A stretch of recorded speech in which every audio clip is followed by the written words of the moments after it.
And welcome back, everybody. We are still streaming, and we won't be stopping today because we have several interviews going on here at AICon USA, reporting from Seattle, Washington. And now, my next adventure here on the interviews, we have here the amigo oder Freund, Andreas Bohman. Andreas, welcome. Thanks, Leandro. It's a pleasure to have you here.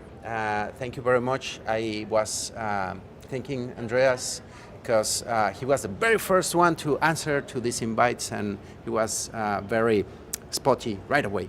So, amigo, welcome. How are you doing? I am good. I am delighted to be here. And one of the reasons that I responded right away is because AI, it's a thing. I hear it's gonna stick around for a while. Yeah. So we're pretty eager to, coming from the University of Washington, we see ourselves as a leader in AI, and I wanted to come here and represent. Share a little bit around Absolutely. that. So, speaking of the university and all that, I already hinted quite a bit. But for the people that do not know you, don't know who you are, would you mind sharing with the audience who are you, why are you here, what do you do, and what makes you special? I don't know if anything makes me special, but I appreciate that. Just to make a long story short, I immigrated from Sweden many years ago, and I was initially in the military and in the private sector. And after having more kids than I know what to do with, I decided that I was talking about lifelong learning and how important that was. I felt like I was talking the talk, but I was not walking the walk. So I actually deliberately moved into higher education and started working as an administrator, primarily around security and technology, which brought me here to the University of Washington. And I've been the Chief Information Officer for the University of Washington since March of 2022. Okay, interesting. So this is an interesting trajectory that you have, like first military, and then sounds like finding your place. Right. Where were you? And you look pretty happy at the university, and like you finally found the spot, right? Yeah, I think so, Leandro. I think, at least for me personally, when I wake up in the morning, I tell my team all the time, I'm on a quest for meaning. I'm looking for meaning in my personal life, and I'm looking for meaning in my professional life. And again, this is just Andreas's opinion. I felt that the private sector, I was just chasing the next quarterly statement. And moving into higher ed, it felt like a higher calling. For example, the mission statement for the University of Washington talks about the preservation, advancement, and dissemination of knowledge. And that's the kind of stuff that gets you out of bed in the morning. So I was looking for something that aligned more with who I am as a person. It doesn't work for everybody, but it's a really good fit for me. I think it's, sounds incredible. Being in an institution that deals with knowledge. It sounds like you also are like a non-stop knowledge seeker, that you like to keep growing, Absolutely. helping, spreading, but you yourself growing as well. I have that as well, of curious people just wondering and trying to figure what is Right. next, right? Education institution is like a treasure chest for people like that, right? But that comes in many ways. Higher education is one avenue, but just having a curious mind, and there are all these other options that you can choose. I think it's that philosophy of lifelong learning that matters. How you achieve that, well, that's an individual journey. It's up to you. Yeah, you're right. The DIY, do it at home, whichever brings you joy. Well, right. There's But trade schools, there's all kinds of things you can do. no, and the YouTube University now and internet Yep. is enabled huge revolutions. But I still feel like the institutions are like where the knowledge is contained. It's more structured, or just like libraries and books and teachers, knowledgeable people walking around. Is like it feels like a constant conference for me. Like these conferences are where you meet the cool people that have the knowledge, that are bringing the things. But in one of these institutions, like you have them all the day, every day, and you keep walking into them. Right. So Andres, as well, you are not only in the university helping and bringing all the knowledge to people, but you came here as well to AICon USA. What is your participation here? You're bringing a talk. What's your talk about? Do you mind? I mean, I don't want to spill the whole beans, but what is the title? What are you going to be talking about? I'll keep the good stuff for the presentation. Yeah. Just tease them a little bit. Yeah, a little bit of a little bit of breadcrumb. It's really about how do you balance innovation, governance, and risk in really large, complex organizations when it comes to AI. We tend to get all worked up about the novelty and the tools and all the cool things you can do, but how do you really scale that and how do you deploy that in a large, complex organization like the University of Washington, for example? We have 100,000 people running around, right? How do you deploy AI in a meaningful way while also accounting for the constraints of the organization that you work for? Higher education is sometimes famous for being bureaucratic. There's some truth to that.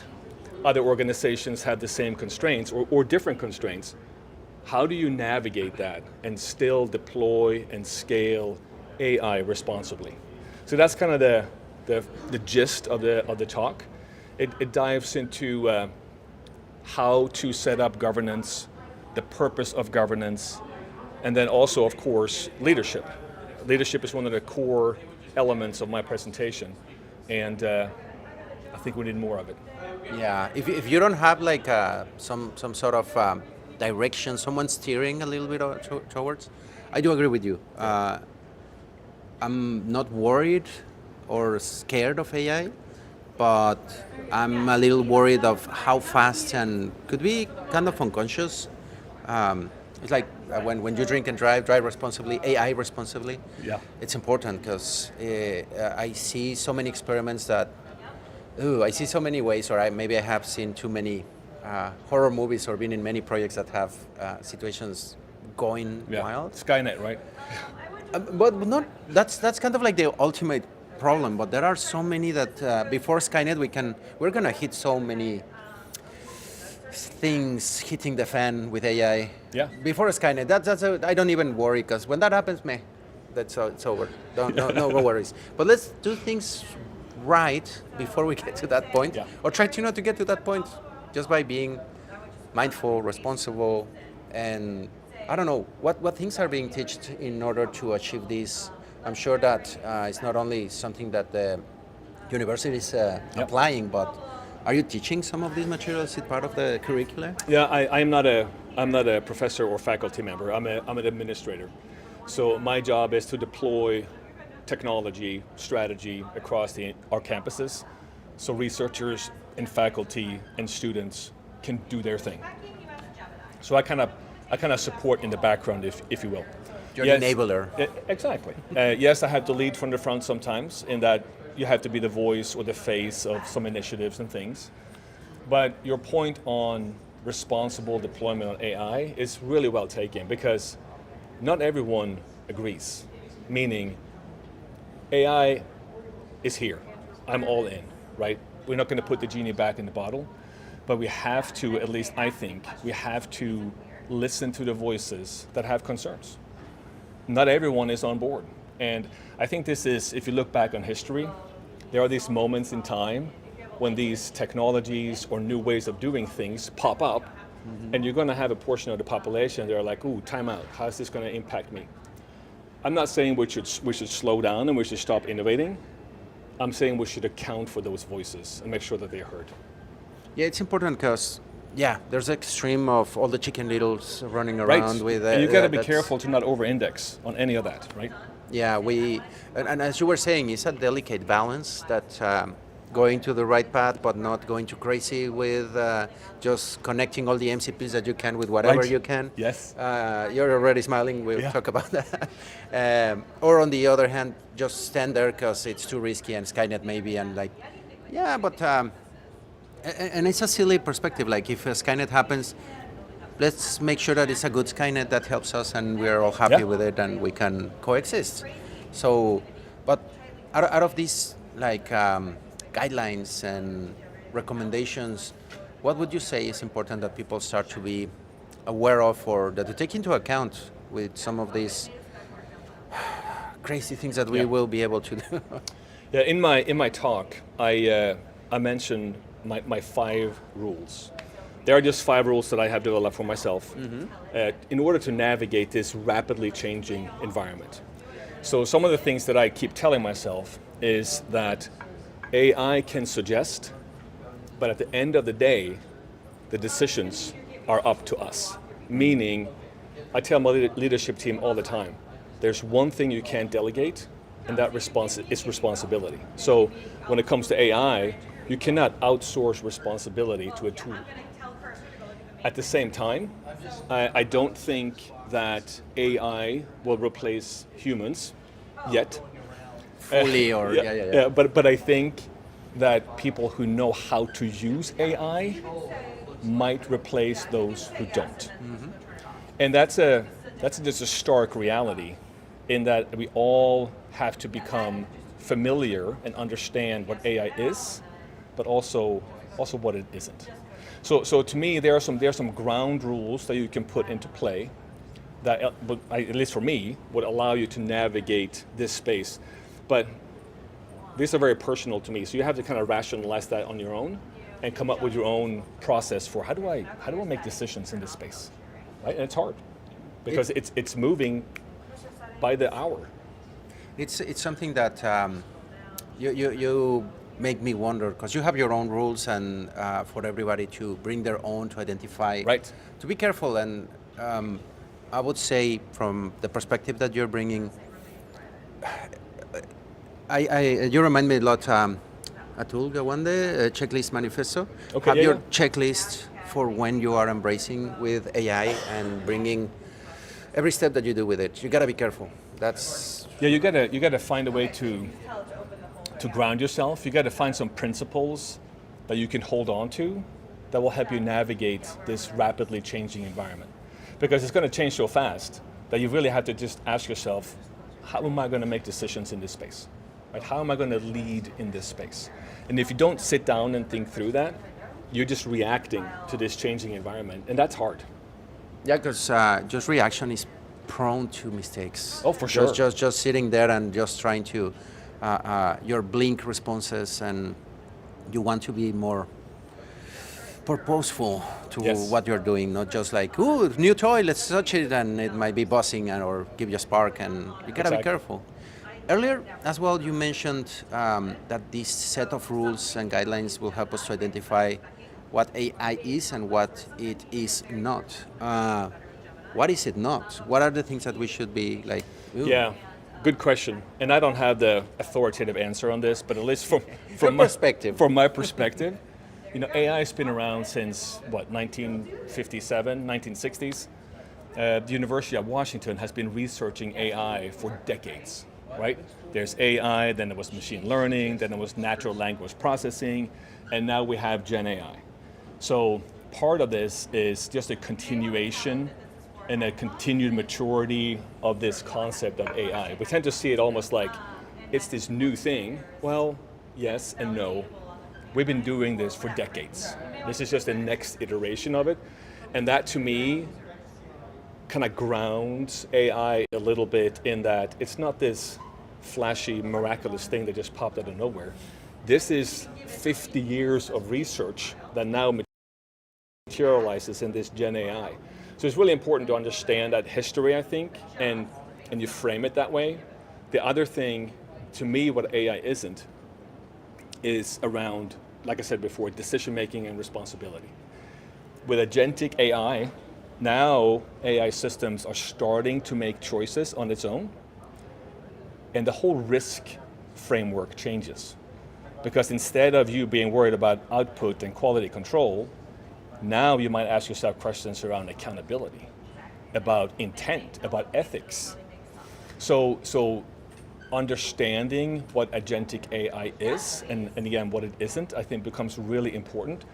And as humans, we have to not let go of that decision-making control or that responsibility, because ultimately it's on you.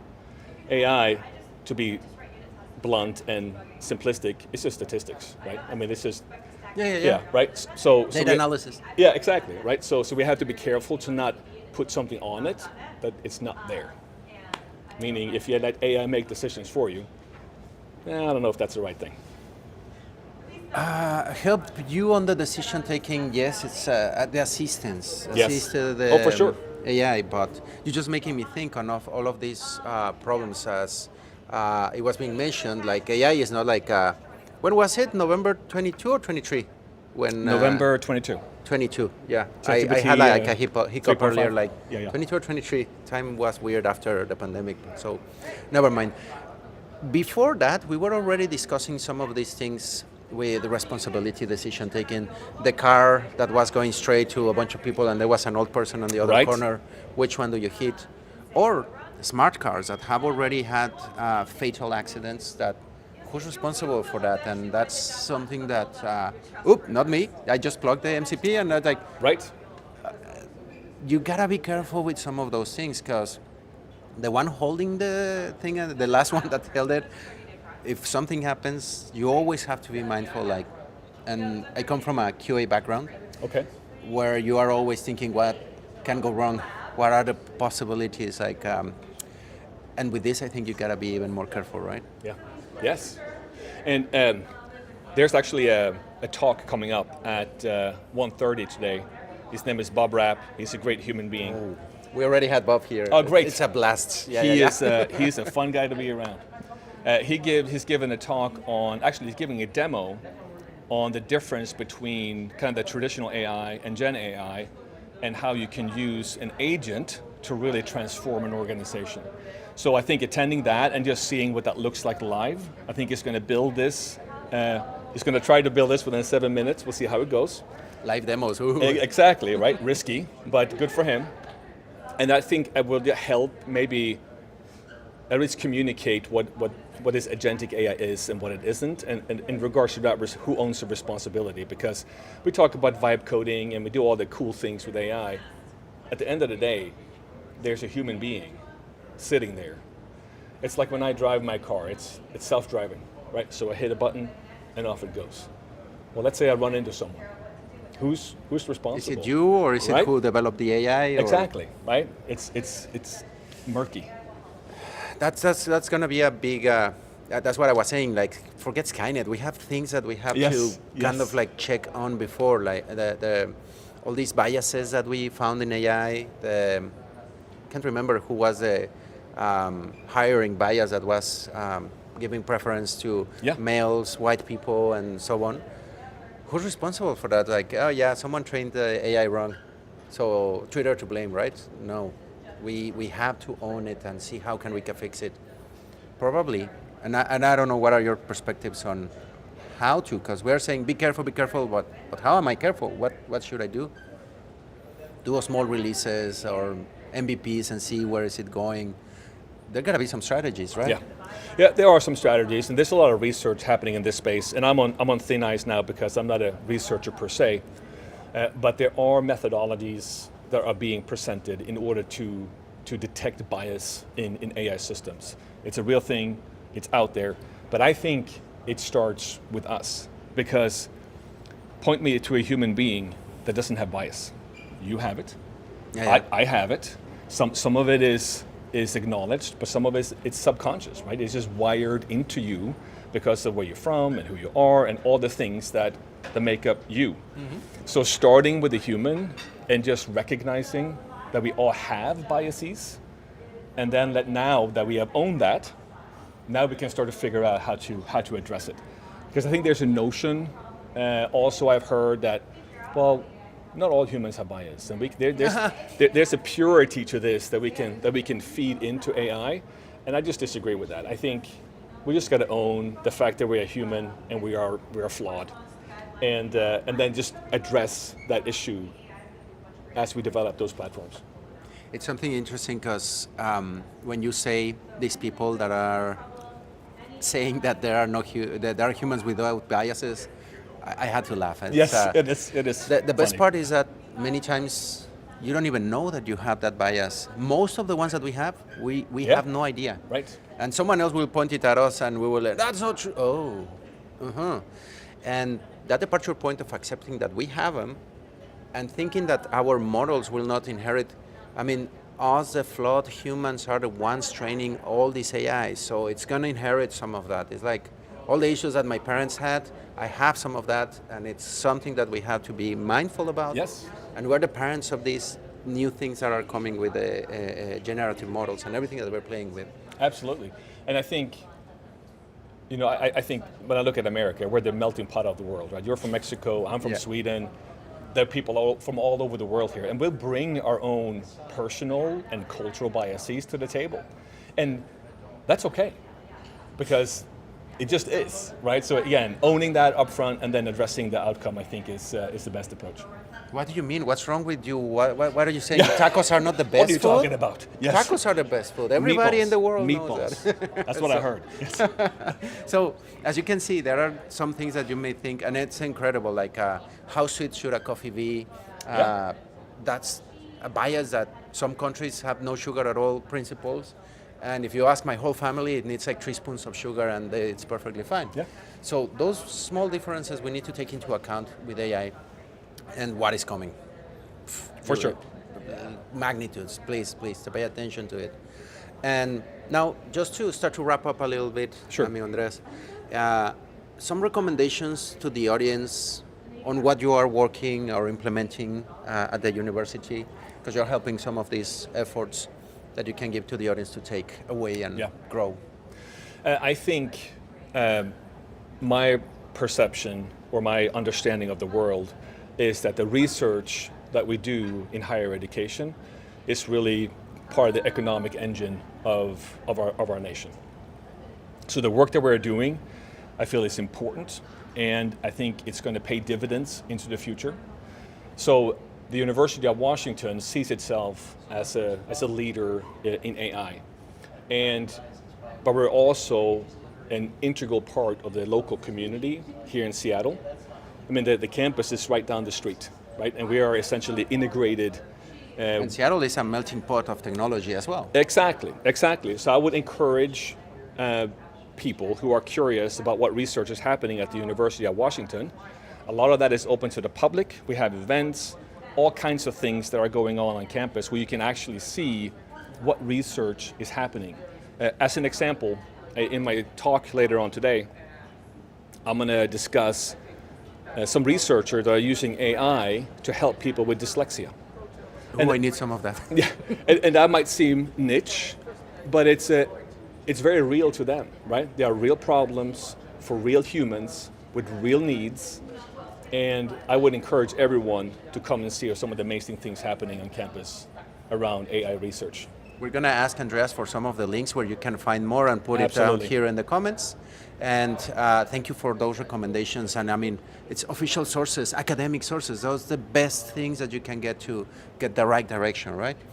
And so, amigo Andreas, just to wrap up, where can people follow up with you, get in touch with you, or find out more about all this research and all these things? Yeah, the easiest way is just to go to first of all, the university's website, uw.edu. It's easy to remember, just 5 letters. You can also email me. My name is Andreas Bohman. That is A. Bohman, B-O-H-M-A-N, at uw.edu, and there will be a link to that here shortly, I'm sure. If you have questions, or if you just want to engage, I'm here, I'm available, and like I said, I highly encourage everyone to see all the cool things going on at the university. Yeah, take a look and I can attend to that. He's very responsive. So if you have any needs, questions, or want to check out what's the university doing, please, we're going to add the links. Get in touch with Andreas. It's an awesome person and he's very careful. He's going to give you good direction. And I think the scientific university level advice. So we try. That's the best. Amigo, thank you so much. Thank you so much. It has been a pleasure. Likewise. And there you have it.